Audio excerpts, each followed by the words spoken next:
हरे कृष्णा। तो सभी भक्तों का स्वागत है।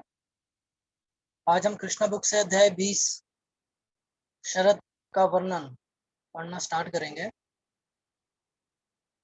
मंगलाचरण पहले स्टार्ट करेंगे, उसके बाद रीडिंग करेंगे।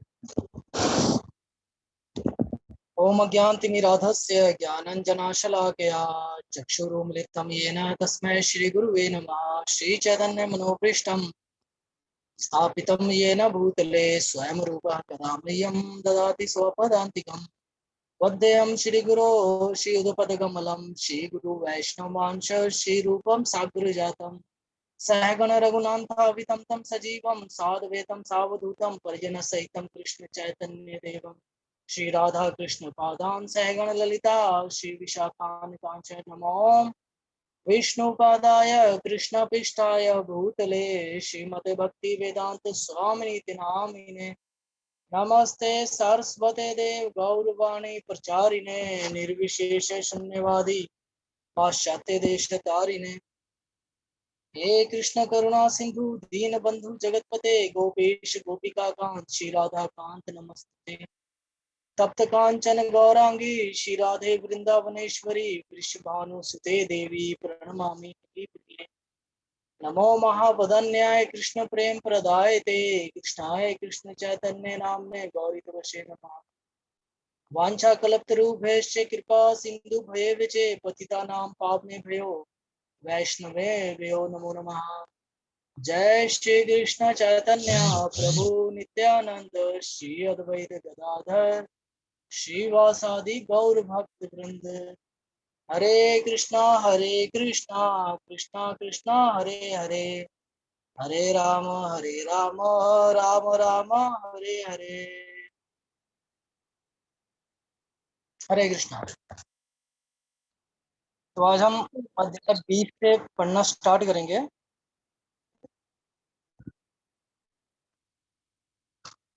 कृष्ण तथा बलराम द्वारा प्रलंबासुर वध तथा विध्वंसक दावानल पान की चर्चा वृंदावन के घर घर में चलने लगी। ग्वालों ने सभी भक्तों को स्क्रीन शेयर हो रही है ना? यस प्रभु जी। ओके माता जी।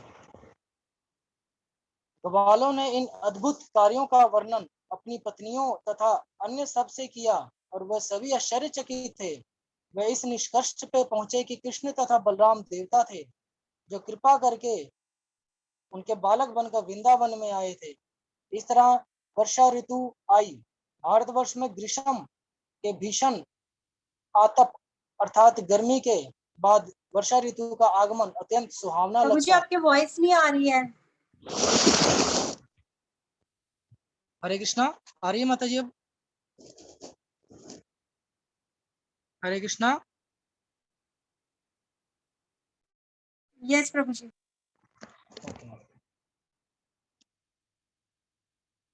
वे इस निष्कर्ष पे पहुंचे कि कृष्ण तथा बलराम देवता थे जो कृपा करने करके उनके बालक बनकर वृंदावन में आए थे। इस तरह वर्षा ऋतु आई। भारतवर्ष में ग्रीष्म के भीषण आतप अर्थात गर्मी के बाद वर्षा ऋतु का आगमन अत्यंत सुहावना लगता है। आकाश में बादल घिरकर सूर्य तथा चंद्रमा को ढकते रहते हैं जो लोगों को अत्यंत चित्ताकर्षक लगते हैं और प्रतिक्षण वर्षा की आशा रहती है। ग्रीष्म के बाद वर्षा ऋतु का आगमन जन जन को जीवनदायी लगता है। घन गर्जन तथा बीच बीच में बिजली की चमक लोगों को पुलकित करती रहती है।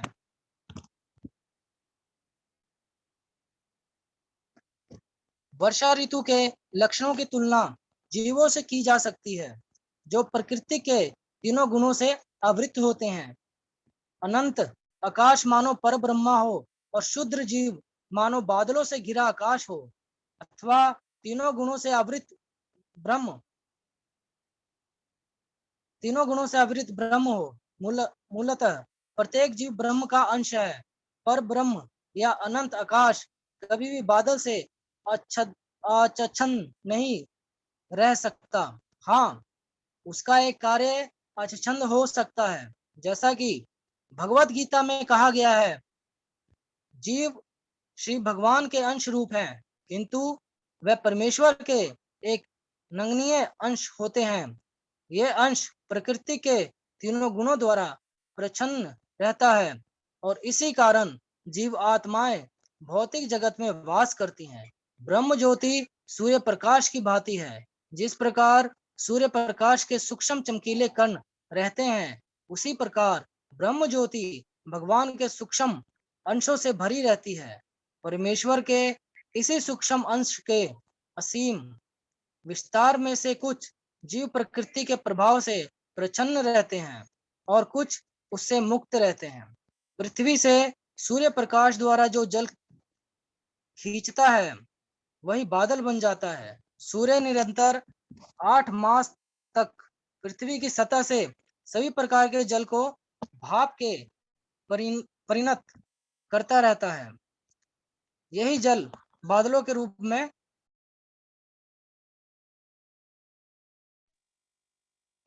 रूप में एकत्र हो जाता है, जो आवश्यकता के समय वर्षा जल के रूप में वितरित होता है। इसी प्रकार सरकार नागरिकों से आयकर बिक्री कर संग्रह करती है, जो अपने विभिन्न कार्यकलापों तथा कृषि, व्यापार तथा उद्योग आदि द्वारा धन दे सकते हैं। इसी प्रकार सरकार आयकर तथा बिक्री कर के रूप में कर लगाती है। इसकी तुलना सूर्य द्वारा पृथ्वी से जल निष्कासन से की गई है। जब पृथ्वी की सतह पर पुनः जल की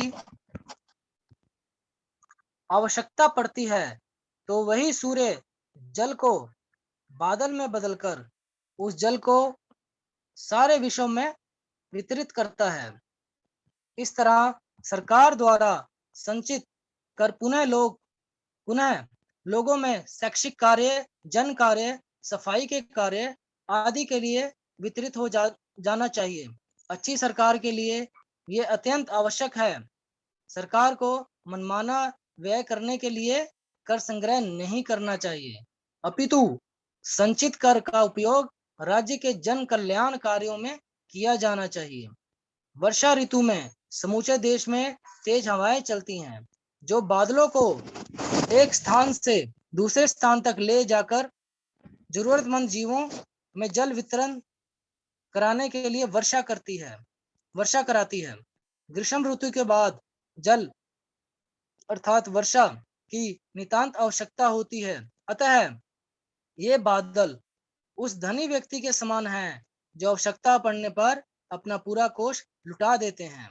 इसी तरह ये बादल पूरे विश्व में जल वितरित करके अपने को रिक्त कर देते हैं। जब भगवान रामचंद्र के पिता महाराज दशरथ अपने शत्रुओं से लड़ते थे, तो कहा जाता है कि वह उस किसान की तरह उनके पास पहुंचते थे, जो खेत में उगे अनावश्यक पेड़ पौधों को समूल नष्ट कर देते हैं। और जब दान देने का अवसर आता था, तो वो उस प्रकार धन वितरित करते थे, जिस प्रकार बादल जल बरसाते हैं। बादलों द्वारा वर्षा जल का वितरण इतनी प्रचुर मात्रा में होता है कि इसकी उपमा अत्यंत उदार धनी पुरुष द्वारा धन वितरण से की जाती है। बादलों से इतनी वर्षा होती है कि जहां जल की आवश्यकता नहीं होती, यथा चट्टानों, पर्वतों तथा समुद्रों में, वहां भी प्रचुर जल बरसता है।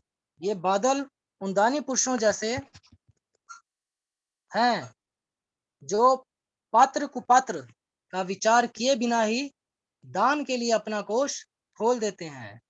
वह मुक्त हस्त दान देते हैं। वर्षा के पूर्व संपूर्ण धरातल विभिन्न प्रकार की शक्तियों से लगभग क्षीण हो जाता है और अत्यंत कृश प्रतीत होता है, किंतु वर्षा के बाद पूरा धरातल वनस्पति से हरा भरा होकर अत्यंत स्वस्थ तथा बलिष्ठ प्रतीत होने लगता है। यहाँ पर उस व्यक्ति से तुलना की गई है, जो अपनी भौतिक इच्छा की पूर्ति के लिए तपस्या करता है। वर्षा के बाद पृथ्वी का हरा भरा होना भौतिक इच्छाओं की पूर्ति के समान है। कभी कभी जब देश में अवांछित सरकार का शासन होता है, तो लोग सरकार को वश में करने के लिए कठिन तपस्या करते हैं और शासन संभाल लेने पर वह मोटे मोटे वेतन लेकर समृद्ध बन जाते हैं।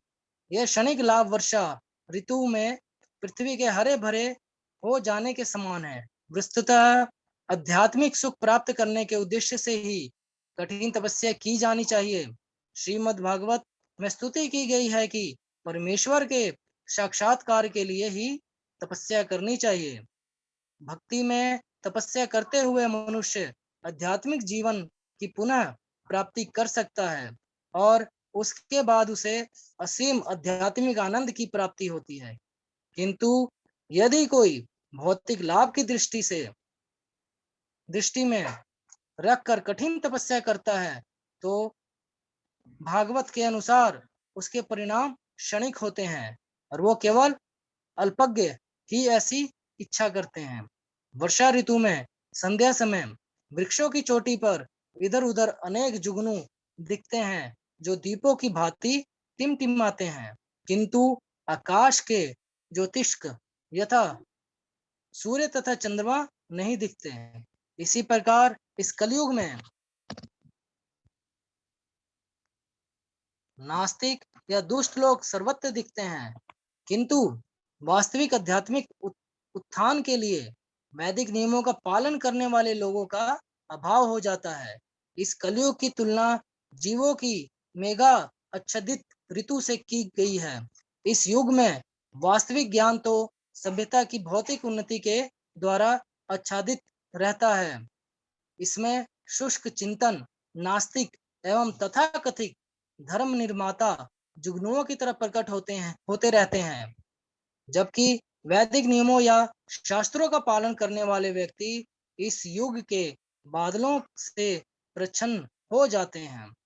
लोगों को आकाश के असली ज्योतिषिकों सूर्य चंद्र एवं नक्षत्रों से प्रकाश ग्रहण करना सीखना चाहिए, ना कि जुगनुओं से। वस्तुतः जुगनू रात्रि के अंधकार में प्रकाश नहीं दे सकता। जिस प्रकार वर्षा ऋतु में कभी कभी सूर्य चंद्र तथा तारे दिख जाते हैं, उसी प्रकार इस कलयुग के भी कुछ लाभ हैं। यथा इसमें भगवान चैतन्य का वैदिक आंदोलन अर्थात हरे कृष्ण मंत्र का वितरण सुनाई पड़ जाता है। जो लोग वास्तविक प्रकाश की खोज में हैं, उन्हें शूषक चिंतकों एवं नास्तिकों के प्रकाश की वाट न जोहकर इस आंदोलन का लाभ उठाना चाहिए। पहली वर्षा के बाद जब बादलों की गर्जना सुनाई पड़ती है तो सभी मेढक टर टर करने लगते हैं, मानो विद्यार्थी अपने अध्ययन के समय अचानक बोल बोल कर पढ़ने लग जाएं। विद्यार्थियों को सामान्य रूप से प्रातःकाल जल्दी उठना होता है। वे प्राय अपने आप ना जगकर मंदिर में या सांस्कृतिक शाला में घंटी बजने पर जगते हैं। अपने गुरु की आज्ञा पाकर वे तुरंत उठते हैं और प्रातःकालीन कार्य समाप्त करके वो वेदों का अध्ययन या वैदिक मंत्रों का पाठ करने के लिए बैठ जाते हैं। कलयुग में प्रत्येक व्यक्ति अंधकार में सोता रहता है, किंतु जब कोई महान आचार्य आता है तो उसकी पुकार मात्र पर वह वास्तविक ज्ञान प्राप्त करने के लिए वेदाध्ययन में जुट जाता है। वर्षा ऋतु में अनेक ताल तलैया नदी नद जल से भर जाते हैं, अन्यथा वर्षा भर वे सूखे रहते हैं। इसी प्रकार भौतिकवादी पुरुष शुष्क अर्थात नीरस होते हैं, किंतु कभी कभी जब वे तथाकथित ऐश्वर्यशाली स्थिति में होते हैं, उनके घर बार संतान तथा बैंक पूंजी होती है, तो वह समृद्धि करते प्रतीत होते हैं, किंतु शीघ्र ही नदी नद की भांति पुनः सूख जाते हैं। महाकवि विद्यापति ने कहा है कि मित्र परिवार संतान पत्नी आदि के समाज में निश्चय ही कुछ न कुछ आनंद है, किंतु ये मारुस्थल में जल की एक बूंद के समान है। हर व्यक्ति सुख के पीछे उसी तरह दौड़ रहा है जिस प्रकार मारुस्थल में वह जल के लिए भागता है। यदि मारुस्थल में जल एक बूंद हो तो नाम के लिए तो वो जल कहा जाता है, किंतु उस जल की बूंद का लाभ नगण्य होता है। हम अपने मारुस्थल जैसे भौतिकवादी जीवन में सुख के अथाह सागर की खोज में लगे रहते हैं, हमें मिल पाता है किंतु हमें मिल पाता है कभी भी हमारी तुष्टि नहीं हो पाती। जिस प्रकार ग्रीष्म ऋतु में कभी ताल तलैया नदी नद जल से नहीं भर पाते, वर्षा के कारण तृण वृक्ष तथा वनस्पतियां हरी भरी लगती हैं। कभी कभी तृण के ऊपर लाल रंग के कीड़े अर्थात बीरबहुटी एकत्र हो जाते हैं, छाते जैसे कुकुरमुत्तों के साथ मिलकर हरा तथा लाल रंग ऐसा दृश्य उपस्थित करते हैं मानो कोई व्यक्ति अचानक धनवान बन गया हो। किसान अपने खेतों को शस्य से पूरित देखकर प्रसन्न होता है, किंतु पूंजीपति जो अलौकिक शक्ति के कार्यों से अपरिचित रहता है अप्रसन्न होता है, क्योंकि वह अधिक उपज के कारण मंदी से भयभीत रहता है। कुछ देशों की सरकारों के पूंजीपति किसानों पर अधिक अन्न उत्पादन के लिए प्रतिबंध लगा देते हैं, क्योंकि उन्हें ये ज्ञात नहीं है कि अन्न का वास्तविक दाता तो भगवान है। वैदिक आदेशों के अनुसार एको बहुनाम यो विदति कामना, भगवान इस सृष्टि का पालन करता है, अतः वह जीवों की आवश्यकता के अनुसार पूर्ति की व्यवस्था करता है। जब जनसंख्या बढ़ जाती है तो उसका भरण पोषण परमेश्वर का उत्तरदायित्व होता है, किंतु जो नास्तिक हैं या बदमाश हैं वह अपने व्यापार में अवरोध मानकर ये नहीं चाहते कि प्रभु अन्न उत्पादन हो। वर्षा ऋतु के सारे जलचर स्थलचर तथा नभचर उसी तरह प्रसन्न हो उठते हैं जिस प्रकार दीर्घ काल से भगवान की दिव्य सेवा करने वाला व्यक्ति होता है। हमें अंतरराष्ट्रीय कृष्ण भावना अमृत संघ के विद्यार्थियों का व्यवहारिक अनुभव है। विद्यार्थी बनने से पूर्व वे अत्यंत मैले कुचैले लगते थे, यद्यपि उनका प्राकृतिक स्वरूप सुंदर था। कृष्ण चेतना विषयक ज्ञान न होने के कारण वे मलिन तथा दयनीय प्रतीत होते थे, किंतु जब से वह कृष्ण भावना भवित हुए हैं उनका स्वास्थ्य सुधर गया है और विधि विधानों का पालन करने से उनकी शारीरिक क्रांति बढ़ गई है। जब वे केसरिया रंग का वस्त्र धारण करके मस्तक पर तिलक लगाकर अपने हाथों तथा गर्दन में मालाएं पहन लेते हैं तो वह इस तरह लगते हैं मानो सीधे वैकुंठ लोक से आए हों। वर्षा ऋतु में नदियां उमड़कर सागर की ओर भागती हैं तो ऐसा लगता है कि वे सागर को शुद्ध कर रही हैं। इसी प्रकार योग अभ्यास में प्रवृत्त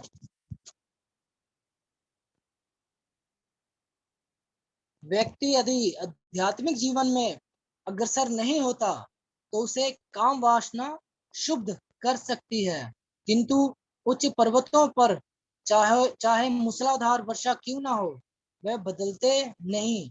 उसी तरह कृष्ण भावना भवित व्यक्ति चाहे कितनी भी कठिनाई में क्यों ना पड़ा हो कभी चिंतित नहीं होता है, क्योंकि जो व्यक्ति आध्यात्मिक रूप से अग्रसर होता है वह जीवन की किसी भी विषम परिस्थिति भी भगवान की कृपा मानता है। इस तरह वह वैकुंठ लोक जाने का भागी बन जाता है। वर्षा ऋतु में जिन मार्गों पर यातायात ज्यादा नहीं होता उनमें लंबी लंबी घासें उग जाती हैं।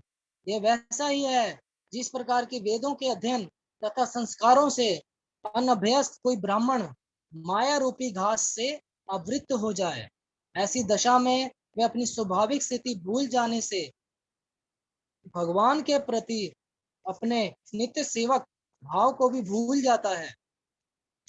सभी तरह माया द्वारा उत्पन्न इस लंबी लंबी घास से विपत होकर मनुष्य अपने आप को माया रूप मानकर अपने आध्यात्मिक जीवन को भूल जाता है और मुंह में पड़ जाता है। वर्षा ऋतु में बिजली कभी इस बादल समूह में दिखती है तो दूसरे ही क्षण दूसरे बादल में। यह दशा उस विषय स्त्री की सी है जो अपने मन को किसी एक व्यक्ति पर स्थिर नहीं कर पाती है। मेघों की तुलना योग्य शक्ति से की गई है क्योंकि वह पानी बरसाकर अन्य लोगों को जीवन दान देता है। इसी प्रकार योग्य व्यक्ति अपने परिवार वालों तथा व्यापार में लगे अन्य अनेक लोगों को सहारा देता है। दुर्भाग्यवश यदि उसकी पत्नी उसका परित्याग कर दे तो उसका सारा जीवन अस्त व्यस्त हो सकता है, और जब पति विक्षिप्त हो जाता है तो सारा परिवार नष्ट हो जाता है और बच्चे तितर बितर हो जाते हैं। यह सारा व्यापार ठप हो जाता है और प्रत्येक काम पर असर पड़ता है। अतः ये स्तुति की जाती है कि जो स्त्री कृष्ण भावना अमृत में आगे बढ़ना चाहती हो वह अपने पति के साथ शांति पूर्वक रहे। उनकी जोड़ी किसी भी परिस्थिति में विलग ना हो। पति पत्नी को आत्म संयम रखते हुए कृष्ण भक्ति में मन केंद्रित करना चाहिए जिससे जीवन सार्थक हो। आखिर इस संसार में पुरुष को स्त्री की आवश्यकता होती है और स्त्री को पुरुष की चाह होती है। साथ साथ होने पर वह शांति पूर्वक कृष्ण भावना अमृत में लग सकते हैं। उन्हें बिजली की भांति चंचल नहीं होना चाहिए और एक बादल से दूसरे में नहीं चमकते रहना चाहिए। कभी कभी घन गर्जना के अतिरिक्त इंद्रधनुष भी दिखाई पड़ता है जो बिना डोरी वाले धनुष की तरह होता है।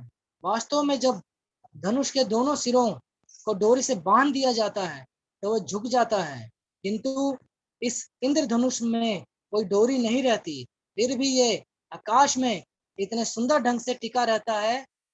इसी प्रकार जब भगवान इस भौतिक जगत में अवतरित होते हैं तो वह सामान्य व्यक्ति की भांति प्रतीत होते हैं, किंतु वह किसी भौतिक आधार पर टिके नहीं होते।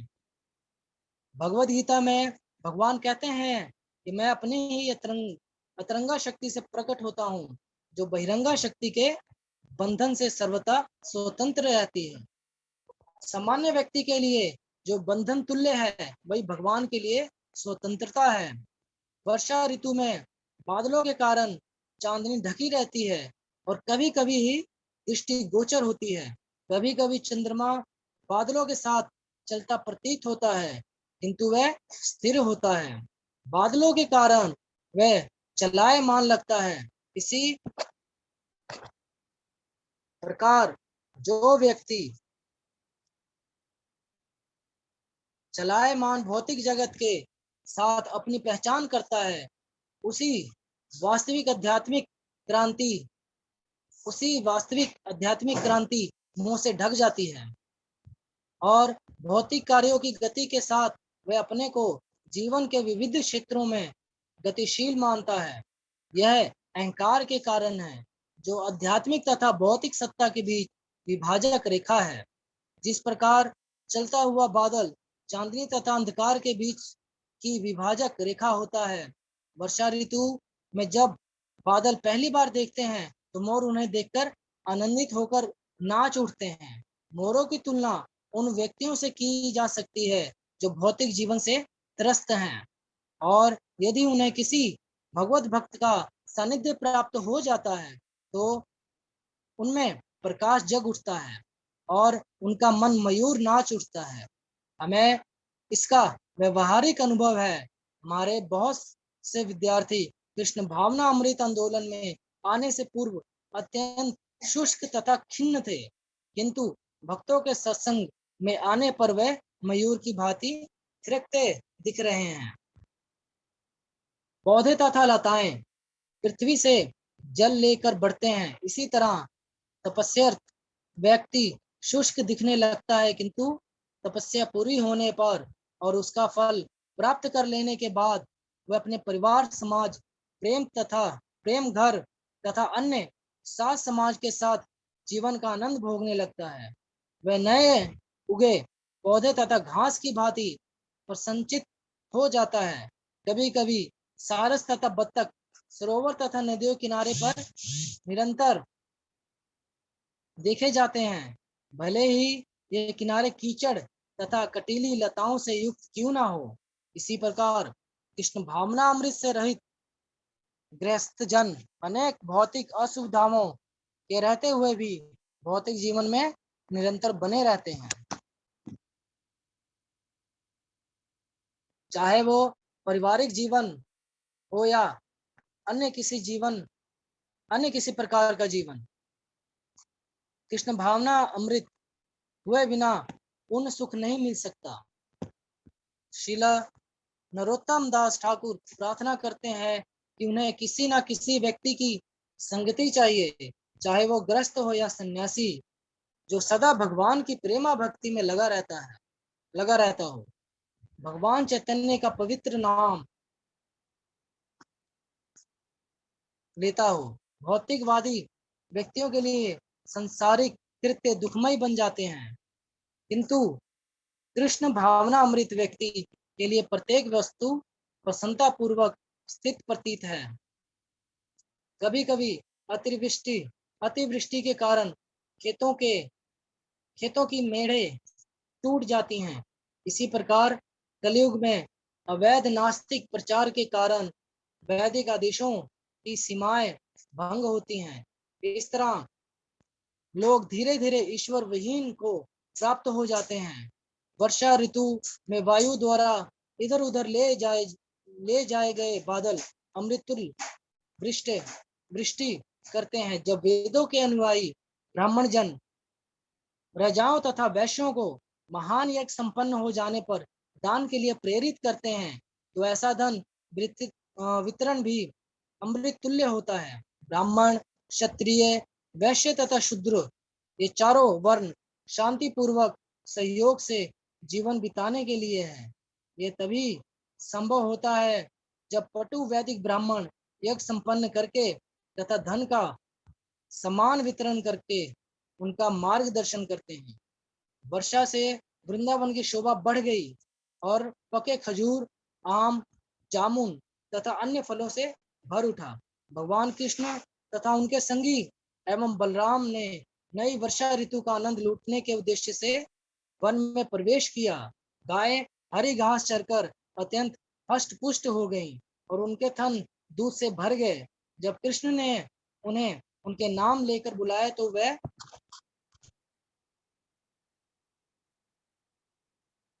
अत्यंत प्रेम वर्ष तुरंत ही उनके पास आ गई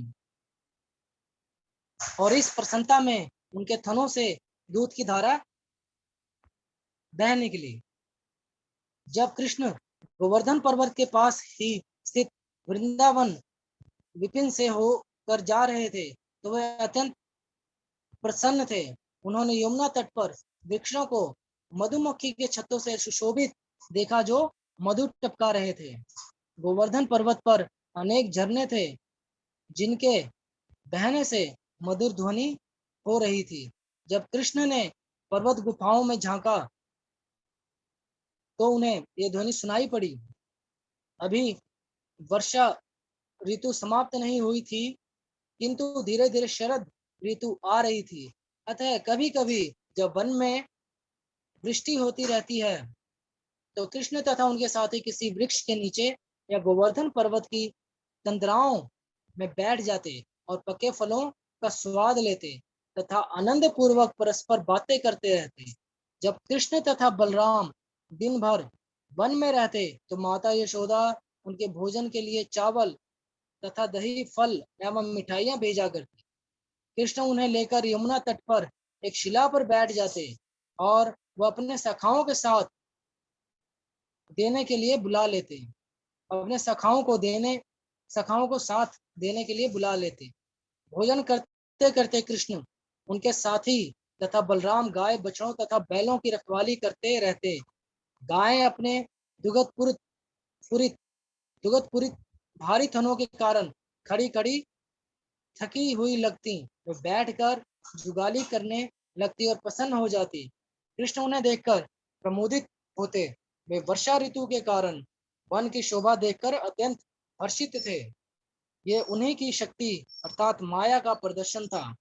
ऐसे अवसरों पर कृष्ण वर्षाकालीन प्रकृति के विशिष्ट कार्यकलापों की प्रशंसा करते हैं। भगवद गीता में कहा गया है कि भौतिक शक्ति या प्रकृति अपने कार्यों के लिए स्वतंत्र नहीं है, वह कृष्ण के अधीन कार्य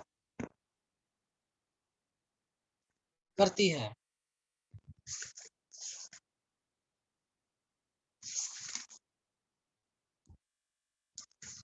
ब्रह्म संहिता में इसकी भी पुष्टि की गई है, जो ये कहती है कि दुर्गा नाम से विख्यात भौतिक प्रकृति कृष्ण की छाया रूप में कार्य करती है। कृष्ण जो भी आदेश देते हैं, प्रकृति उसका पालन करती है। अतः यह प्राकृतिक सौंदर्य कृष्ण के संकेतों पर ही वर्षा ऋतु द्वारा उत्पन्न किया गया था, जो भौतिक प्रकृति के मोहक कार्यकलाप देखकर गर्वित अनुभव करने लगे। जब कृष्ण तथा बलराम वर्षा ऋतु के उपहारों का इस प्रकार आनंद ले रहे थे, शीत ऋतु आ गई और शीघ्र ही सारे जलाशय स्वच्छ तथा सुहावने दिखने लगे और शरद के आगमन से स्वतः मन को प्रसन्न करने वाली वायु बहने लगी। आकाश से सारे बादल साफ हो गए, आकाश अपने स्वाभाविक नीले रंग का हो गया। वन में स्वच्छ जल में खिले कमल के फूल उस योग भ्रष्ट व्यक्ति की तरह प्रतीत हो रहे थे, जो के योग अभ्यास के पतित हो गया हो, किंतु